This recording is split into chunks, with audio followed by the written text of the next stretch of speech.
अस्सलाम वालेकुम फ्रेंड्स। इस वीडियो में हम एएफएन का सेकंड मेथड पढ़ेंगे, फॉरकास्टेड फाइनेंशियल स्टेटमेंट अप्रोच, या आप इसे सेल्स मेथड भी बोल सकते हो। अब इससे रिलेटेड मेरे पास एक क्वेश्चन है। ये क्वेश्चन है जिसमें लिखा हुआ है कि साउथ ईस्ट केमिकल कंपनी है जहाँ पे 2007 में सेल हुई थी 2 बिलियन की। अब इनके मार्केटिंग डिपार्टमेंट ने फॉरकास्ट किया है कि 2008 में जो सेल इंक्रीज़ हो जाएगी वो 25% से होगी। अब यहाँ पे हम जो एएफएन फाइंड करेंगे वो बैलेंस शीट और इनकम स्टेटमेंट के थ्रू करेंगे, तभी इस मेथड को हम फाइनेंशियल स्टेटमेंट अप्रोच बोलते हैं। अब सबसे पहले हम इसका पैटर्न देखते हैं, जहाँ पे हमें क्या करना होगा। सबसे पहले कंपनी का नेम लिखना होगा, फॉरकास्टेड या proforma income statement for the year ended 2008। जिस ईयर के लिए आप फॉरकास्ट करोगे वो ईयर यहाँ पे लिख देंगे। अब ये जो एक्चुअल वैल्यूज़ लिखी हुई हैं इनकम स्टेटमेंट की क्वेश्चन में जो इन वैल्यूज़ लिखी हुई है एज इट इज़ आपको यहाँ पे कॉपी करना है 2007 के लिए। अब यहाँ पे देखो, सेल्स हमारी थी 2000, कॉस्ट 1200 है, sales and general administrative cost है 700। अब 2000 में से आप इन दोनों को माइनस करोगे तो आपके पास अर्निंग बिफोर इनकम टैक्स आएगा $100। फिर उसके बाद इंटरेस्ट है 10 को माइनस कर दोगे तो आपके पास अर्निंग बिफोर टैक्स आएगा 90। अब 90 में से आपको 40% टैक्स माइनस करना है 36, तो 90 माइनस 36 54 आपके पास नेट इनकम आ जाएगी। 40% डिविडेंड है तो 54 का 40% निकालेंगे 21.60 रिमेनिंग होगा। अब आप क्या करोगे, 54 में से इसको माइनस करोगे तो आपके पास एडिशन टू रिटेन अर्निंग आ जाएगा।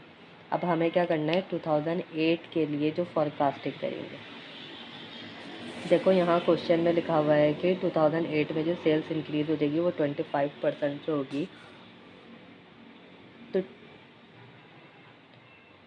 2007 की जो सेल है वो 2000 है, सही है।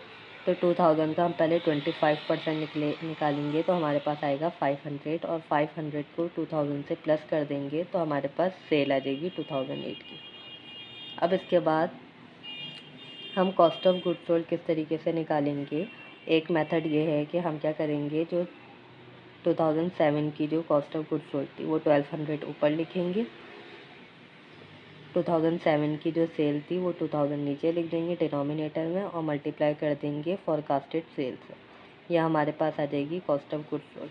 या दूसरा मेथड ये है कि जो 2007 में जो परसेंट ऑफ सेल यूज़ किया था, मतलब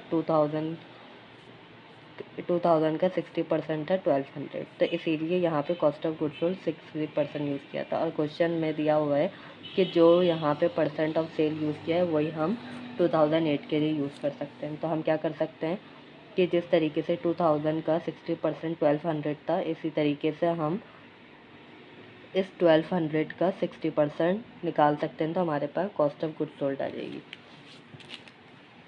अगर मैं कैलकुलेटर से देखूँ, 1200 मल्टीप्लाई बाय 60% तो 1500 मेरे पास कॉस्ट ऑफ गुड्स सोल्ड आ जाएगी। ये दो मेथड हैं कॉस्ट ऑफ गुड्स सोल्ड निकालने के। इसी तरीके से SGA आप क्या कर सकते हो, कुछ 2007 में जो इसका परसेंट दिया हुआ था वो 35% दिया हुआ था सेल का, तो 2000 का आप 35% निकालोगे तो 700 आ रहा था। इसी तरीके से अगर आप 2008 के लिए फिगर आउट करना चाहो तो 2500 मल्टीप्लाई बाय 35% निकालोगे तो 875 आ जाएगा। आप ये मेथड से भी कर सकते हो या ऐसे भी कर सकते हो कि SGA की वैल्यू 700 थी 2007 में, और जो सेल थी 2007 की आप डिनोमिनेटर में लिखोगे और मल्टीप्लाई कर दोगे फॉरकास्टेड सेल से, मतलब 2008 की सेल। अब इसके बाद इन दोनों को आप माइनस कर दोगे सेल से तो आपके पास 125 आंसर आएगा। अब हमें क्या करना है, इंटरेस्ट जो होता है वो हमेशा नोट्स पेएबल पे होता है और लॉन्ग टर्म पे होता है, लॉन्ग टर्म डेट पे होता है। तो अब यहाँ पे आप देखो बैलेंस शीट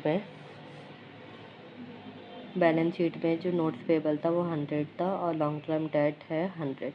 तो 100 का जो 10% होता है, क्वेश्चन में गिवन है that all that carries on an interest rate of 10%। तो हम क्या करेंगे, नोट पेबल का 100 का 10% लेंगे तो हमारे पास 10 आएगा, और लॉन्ग टर्म डेट का लेंगे तो 100 का 10% 10 आएगा। इन दोनों का आप प्लस कर दोगे तो टोटल इंटरेस्ट आ जाएगा आपके पास 20। अब 1 to 5 में से 20 माइनस कर दोगे तो आपके पास आंसर आएगा 105। अब इसके बाद है 105 का आप 40% टैक्स डिडक्ट करोगे। 105 का 40% 42 आएगा, और 105 में से आप 42 माइनस कर दोगे तो आपके पास रिमेनिंग आएगा 63। 63 में से डिविडेंड 40% माइनस करोगे तो 37.8 आएगा।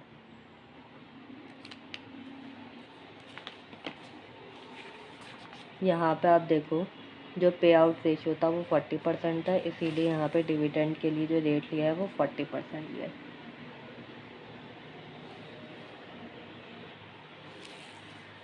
अब क्वेश्चन में टैक्स के लिए कोई रेट नहीं दिया हुआ था, तो इसीलिए हमने सेम रेट यूज़ किया है जो 2007 में यूज़ हुआ था। वैसे तो डिविडेंड के लिए भी 40% था, लेकिन सेम रेट इन्होंने 2008 के लिए भी गिवन है, तो आपके पास जो एडिशन टू रिटेन अर्निंग आएगा वो 37.8 आएगा। अब इसके बाद हम देखेंगे बैलेंस शीट।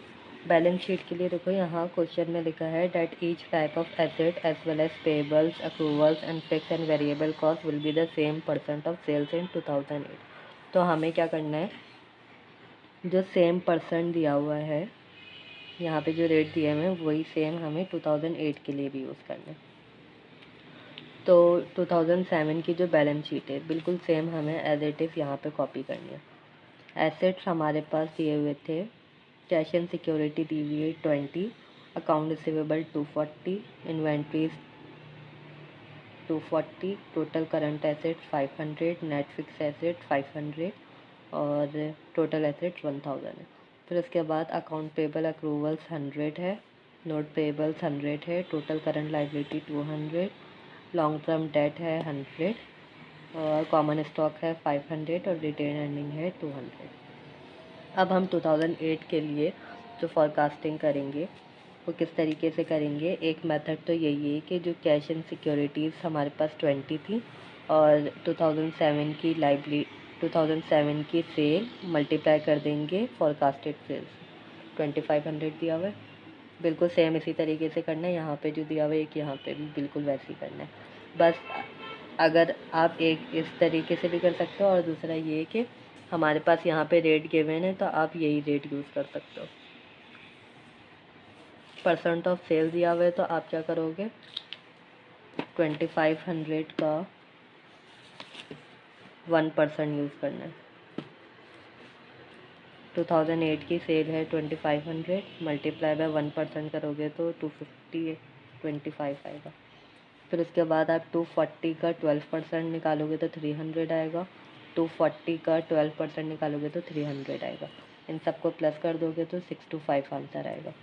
फिर उसके बाद नेट फिक्स एसेट भी आप सेम इसी तरीके से निकाल सकते हो, या तो 25% निकालो फॉरकास्टेड सेल का, या 2008 की सेल्स का निकालोगे तो 625 आंसर आएगा। इन दोनों को टोटल करोगे तो 1250 आंसर आएगा। अब आते हैं लायबिलिटी और इक्विटी पे। हमारे पास जो अक्रूवल दिया हुआ था वो 100 दिया हुआ था, तो हम क्या करेंगे, सेल्स का फॉरकास्टेड सेल का आप निकालोगे 5%, 2500 का 5% निकालोगे तो 125 आंसर आएगा। इसी तरीके से नोट्स पेएबल और लॉन्ग टर्म डेट को आप ऐसे ही रहने दो, जो प्रीवियस था उसको भी लिखना है और लॉन्ग टर्म डेट 100 दोनों लिखने हैं। इसके साथ ये 93.6 मैं आपको एंड में बताऊँगी। फिर उसके बाद कॉमन स्टॉक के लिए आप देखो कि इन्होंने यहाँ क्वेश्चन में लिखा हुआ है कि no new common stock will be issued. तो इस ईयर में तो कोई इशू नहीं हुआ, तो आप नो इशू लिखोगे और प्रीवियस ही यूज़ करोगे 500। फिर उसके बाद आता है retain earning. Retain earning previous year की 200 थी और इस ईयर की जो फॉरकास्टेड ईयर है उसको भी आप प्लस करोगे तो 200 प्लस 37.8 को प्लस करोगे तो आपके पास 237.5 आंसर आएगा। अब हमारे पास जो रिमेनिंग बचा हुआ है वो है लॉन्ग टर्म डेट और नोट्स पेएबल। इसके लिए हमें क्या करना होगा, यहाँ पे आप क्वेश्चन में देखो, the external funds needed are finance 50% by notes payable and 50% by long term date.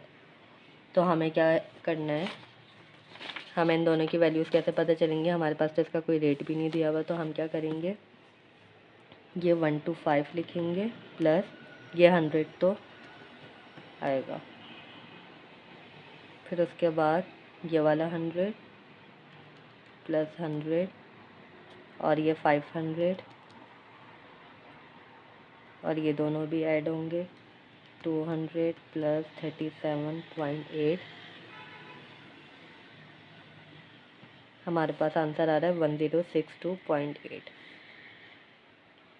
1062.8 आया है। अब हम इसमें से क्या करेंगे, जो हमारे पास एसेट्स हैं, टोटल एसेट्स हैं, जाहिर है जो टोटल एसेट्स और लाइबिलिटी इक्विटी दोनों साइड्स इक्वल होती है। तो अगर हम मैं इसको इससे माइनस कर दूं, -1250 से माइनस कर दूं, तो मेरे पास 187.2 आंसर आएगा। तो ये जो 187.2 है, इस ये दोनों में, इन दोनों में 50-50% इक्वली डिस्ट्रीब्यूट होना चाहिए। तो 187.2 डिवाइडेड बाई 2 तो 93.6 है। इधर भी 93.6 लिखेंगे, इधर भी 93.6। इन दोनों को आप टोटल करके यहाँ पे लिखोगे और इसको भी टोटल करके यहाँ लिखोगे।